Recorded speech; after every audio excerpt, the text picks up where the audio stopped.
Hello dear student. तो आज मैं आप लोग के लिए लेकर आया हूँ अल्कोहल फिनॉल ईथर का नया लेक्चर, जिसमें आज हम लोग पढ़ेंगे फिजिकल प्रॉपर्टीज़।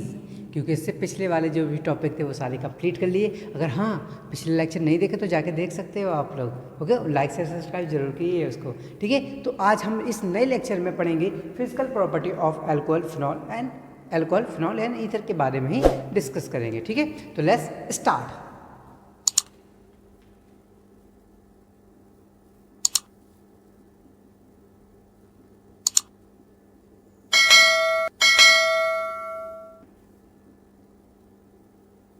चलो, अगर फिजिकल प्रॉपर्टी ऑफ अल्कोहल की बात करते हैं तो इस कंडीशन में एक्चुअली यहाँ पर क्या होता है, ये दो प्रकार की फिजिकल प्रॉपर्टी हमें इसमें लोग में पढ़नी है। जो सबसे पहली फिजिकल प्रॉपर्टी है वो हमारी है बॉइलिंग पॉइंट।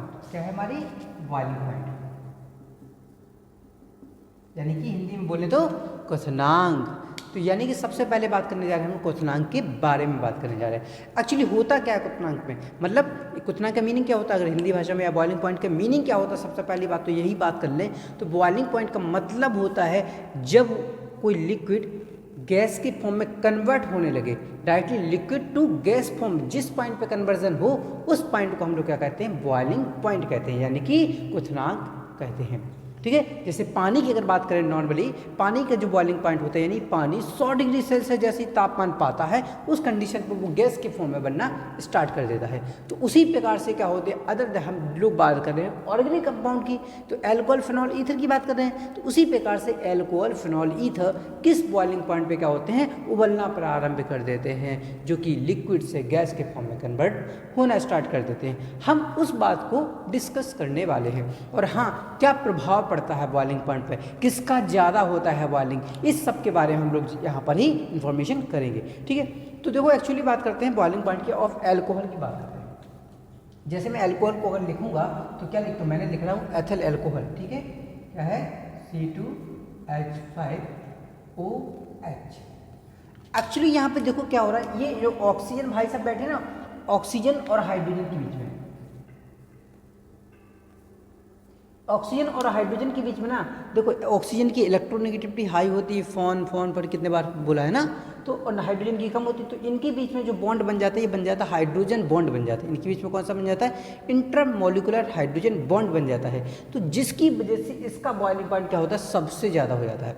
यानी कि एल्कोहल का boiling point other classes of compound, जो यानी कि बाकी तुम्हारे ऑर्गेनिक कंपाउंड होते हैं, जैसे हम लोग पीछे कौन पढ़े हैं? हैलो एल्केन पढ़े हैं ना, या फिर हम लोग हाइड्रोकार्बन की बात करें, एल्केन, एल्कीन, एल्काइन की बात करें, ठीक है, हेलो एल्कीन की बात करें, ईथर की बात करें, एल्डिहाइड कीटोन की बात करें, तो उससे इनका बॉइलिंग पॉइंट क्या होता है? अल्कोहल का ज़्यादा होता है।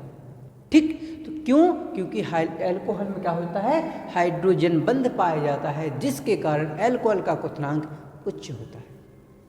ठीक है, फिर फिनॉल की बात कर लेते हैं। तो देखो फिनॉल में देखो,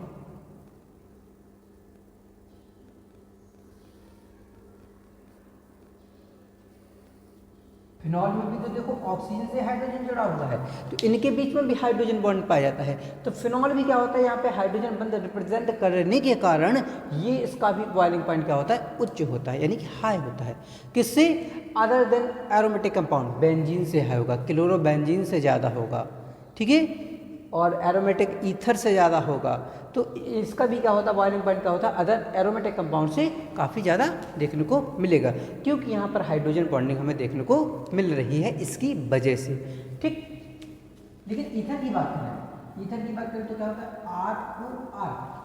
देखो दोनों तरफ कार्बन के कंपाउंड लगे हुए हैं, यानी कि बल्कि ग्रुप लगे हुए हैं, और कार्बन के जो कंपाउंड होते हैं उनमें के बीच में हाइड्रोजन बॉन्ड तो बन नहीं रहा है। तो जिसकी वजह से ईथर का जो क्वथनांक होता है वो क्या हो जाता है?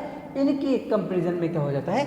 कम हो जाता है। तो क्वेश्चन पेपर में बहुत आता है, why the alcohol has more boiling point than ether. तो कहते हैं सिंपल सा आंसर होता है, कहता है कि अल्कोहल का क्वथनांक ईथर से क्यों ज़्यादा होता है? कहता है अल्कोहल का क्वथनांक हेलो एल्किन से क्यों ज़्यादा होता है? तो आंसर एकमात्र होता है due to hydrogen bonding, hydrogen बंध के कारण अल्कोहल का क्वथनांक ईथर, हेलो एल्किन, हाइड्रोकार्बन से ज़्यादा होता है। ठीक है, पहला क्वेश्चन ये आता है, तो इसका ये आंसर हो जाएगा तुम्हारा। ठीक है, और समझो एक बात को, पूरी ऑर्गेनिक केमिस्ट्री में बता रहा हूँ, इनका सबसे ज़्यादा होता है अगर कार्बोक्सिलिक एसिड को छोड़ दिया जाए तो, यानी कि हाइड्रोकार्बन, हेलो एल्कीन, ईथर, ठीक है। ईथर के बाद तुम्हारा एल्डिहाइड कीटोन, इनका क्या होता है, एल्कोहल का ज़्यादा बॉइलिंग पॉइंट होता है। तो अभी ये हम लोगों ने देखा कि इन कंपेरिजन में अगर देखते हैं तो किस में ज़्यादा होता है, लेकिन एक एग्जांपल और समझ लेते हैं थोड़ा सा इनका।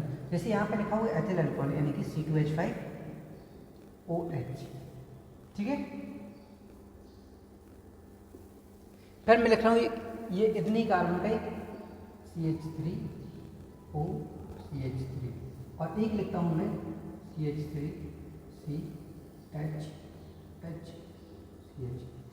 देखो अगर मैं तीनों का करूँ अगर इनका एटॉमिक वेट निकालूं यानी कि परमाणु भार निकालूं इनका, ठीक है, तो उस कंडीशन में देखो कार्बन का 12 होता है, 5-6 हाइड्रोजन, तो 12 है तो 36 और 6 36, यानी कि इसका एटॉमिक वेट कितना आ रहा है 46 आ रहा है, सॉरी 46।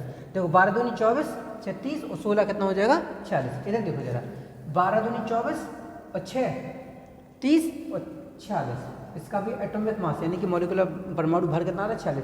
इसका देखो 2 कार्बन है यहाँ पर तुम्हारी, तो कितना हो जाएगा इसका 3 कार्बन होगा, कि 3 कार्बन होगा यहाँ पे, तो कितना हो जाएगा 12 दूनी 24 36 36 37 38 39 40 41 42 43 44, कितना है 44 है। यानी कि यहाँ पे 2 कार्बन, यहाँ पे 2 कार्बन, यहाँ पे 3 कार्बन है, लेकिन लगभग परमाणु भार की अगर बात करते हैं यानी कि एटॉमिक वेट की बात करते हैं, लगभग क्या है समान है।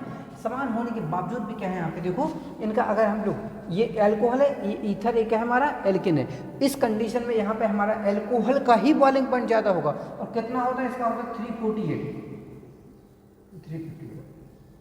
इसका होता है 351 केल्विन तक पहुँच जाता है। और इनकी कंपेरिजन में अगर हम लोग बात करते हैं यहाँ पर तो 248 केल्विन, इसका कितना होता है हमारा 248 केल्विन होता है, जबकि अगर हम इसकी बात करते हैं तो 231 केल्विन, यानी कि देखो एल्कोहल है तो 351, बाकी इन दोनों का बॉइलिंग पॉइंट क्या है, जबकि कम, बहुत कम है।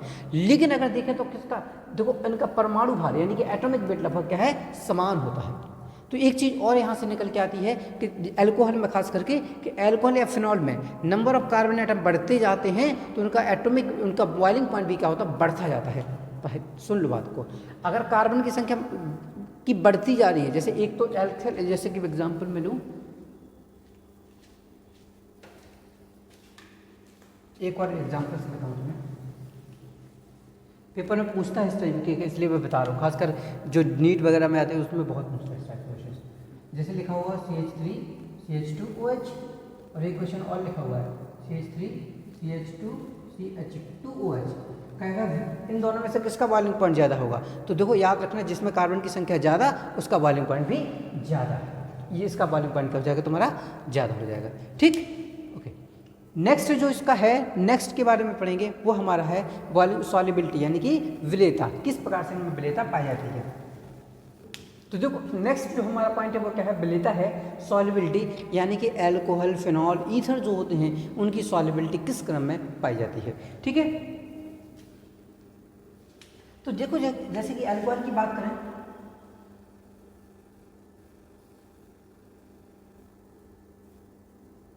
इथेनॉल हमारा अल्कोहल की लिखते हैं CH3CH2OH और फिर अगले लिखते हैं CH3OCH3।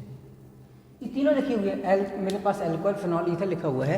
अगर तीनों में बात करें तो इसमें हाइड्रोजन बॉन्डिंग है, इसमें हाइड्रोजन बॉन्डिंग है, इसमें हाइड्रोजन बॉन्डिंग नहीं है, यानी कि ये पानी में नहीं घुलेगा, या फिर कह दो घुलेगा लेकिन बहुत ही कम घुलता है, लेस सॉल्युबल होता है, बिल्कुल लेस सॉल्युबल होता है। लेकिन ये क्या होते हैं दोनों हाईली सॉल्युबल इन वाटर होते हैं। लेकिन फिनॉल भी क्या होता है लेस सॉल्युबल में आ जाता है, यानी कि कोई पार्शियली सॉल्युबल इन वाटर में आता है फिनॉल। लेकिन अल्कोहल क्या होता है हाईली सॉल्युबल इन वाटर होता है, ठीक है। Highly soluble in water, partially soluble in water, less soluble in water. तो अल्कोहल क्या होता है highly soluble in water, phenol partially soluble in water, और क्या होता है ये लेस सॉल्युबल इन वाटर, यानी कि अल्कोहल पानी में अधिक घुलनशील है जबकि फिनॉल थोड़ा कम और ईथर अघुलनशील पानी में होता है, ठीक है।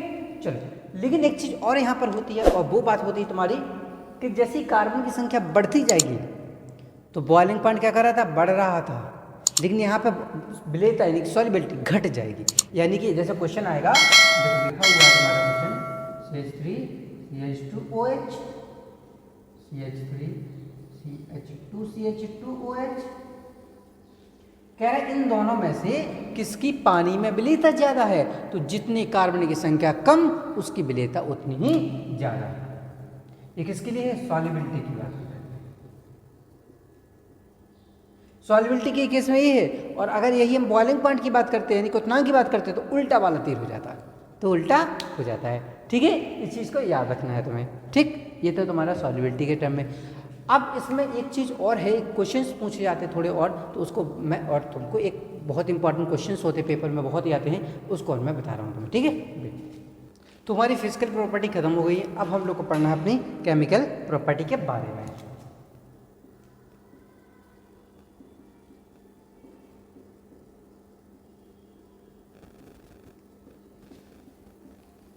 ठीक है, तो केमिकल प्रॉपर्टी में क्वेश्चन बहुत, सबसे पहले बहुत क्वेश्चन, एक इंपॉर्टेंट क्वेश्चन होता है, उसी को डिस्कस करने हम लोग जा रहे थे। और वो इंपॉर्टेंट क्वेश्चन क्या है? विच इज़ मोर एसिडिक, इनकी अम्लीयता किसकी ज़्यादा होती, ये क्वेश्चन बहुत पूछा जाता है। ठीक है, उसी को हम लोग को समझना है। ठीक है, पेपर में क्वेश्चन आता है, सबसे इंपॉर्टेंट क्वेश्चन यही है, phenol is more acidic then alcohol.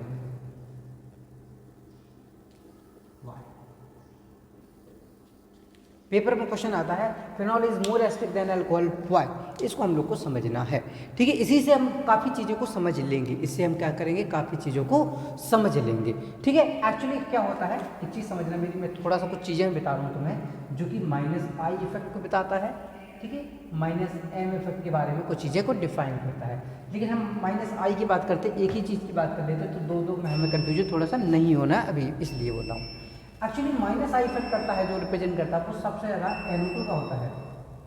सबसे ज़्यादा किसका होता है? NO2 का माइनस इफेक्ट बहुत ज़्यादा होता है। ठीक है, फिर आता है हमारा COOH, SO3H। इसी प्रकार अल्कोहल वगैरह भी आते हैं, अमीन इधर आता है। लेकिन हम डिस्कस कर रहे हैं उसके बाद कौन आता है हमारा, इसमें आता है डबल बॉन्ड, फिर ट्रिपल बॉन्ड, और फिर आता है बेंजीन। यानी कि बेंजीन क्या करता है, -I प्रभाव को प्रेजेंट करता है। ठीक है, मेरी बात को समझना। फिर होते हैं +I प्रभाव जो होता है, +I इफेक्ट यानी कि प्रभाव की बात करते हैं, ये करता है 3 डिग्री कार्बन, फिर आता है हमारा 2 डिग्री कार्बन, फिर आता है 1 डिग्री कार्बन, यानी कि कार्बन की संख्या है मतलब 3 कार्बन, वो कार्बन वाले 3 डिग्री वाले याद है, ये वाला 3 डिग्री, ये 2 डिग्री मतलब R लगा देता हूँ मैं। ठीक है, ये 2 डिग्री वाला, ये 1 डिग्री का मतलब है कार्बन का H2 और एक R लगा हुआ है ना। और फिर आता है हमारा मैथिल ग्रुप यानी कि CH3, और फिर आ जाता है हमारा हाइड्रोजन ग्रुप आ जाता है। ठीक है, अब इस कंडीशन में देखो क्या एक्चुअली है, अब हम इसी से बस समझना है तुम्हारा इसका आंसर। ठीक है, आंसर एक लाइन का है, बस थोड़ा सा समझ लेना है। ठीक, अब चलो देखो, मैं एल्कोहल लिखता हूँ, एथिल एल्कोहल लिख रहा हूँ मैं, और क्या लिख रहा हूँ साथ में, फिनॉल लिख रहा हूँ, दोनों चीज़ें लिख रहा हूँ।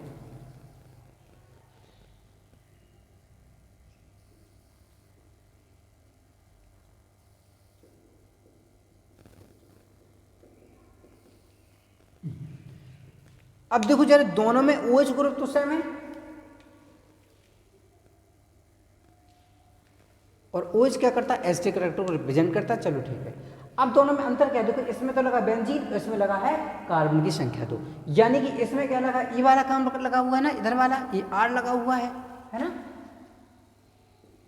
और इस ये क्या लगा इधर पे, बेंजीन। ये क्या करता है तुम्हारा -I, ये क्या करता है तुम्हारा +I, दिख रहा है?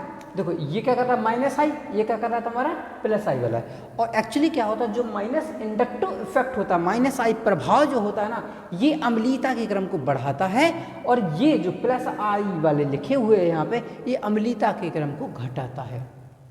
ठीक, ये अम्लीयता के क्रम को यानी एसिडिक कैरेक्टर को डिक्रीज करता है, और ये एसिडिक कैरेक्टर को क्या करते हैं, इंक्रीज करते हैं, कहीं पर भी लगा क्यों ना हो। ठीक, इस बात को याद रखना है तुम्हें, यही इसका आंसर है। क्या कहेंगे, phenol has the -I inductive effect that it increase the acidic character as compare to alcohol because alcohol has +I effect. यानी कि हिंदी में क्या लिखेंगे पेपर में, हिंदी बोर्ड में भी आते हैं सारे मीडियम में आता है क्योंकि क्वेश्चन बहुत इंपॉर्टेंट क्वेश्चन है। तो कहते हैं फिनॉल के पास -I प्रभाव होता है जो कि अम्लीयता के क्रम को बढ़ाता है, तथा एल्कोहल के पास +I प्रभाव होता है जो कि अम्लीयता के क्रम को घटा देता है।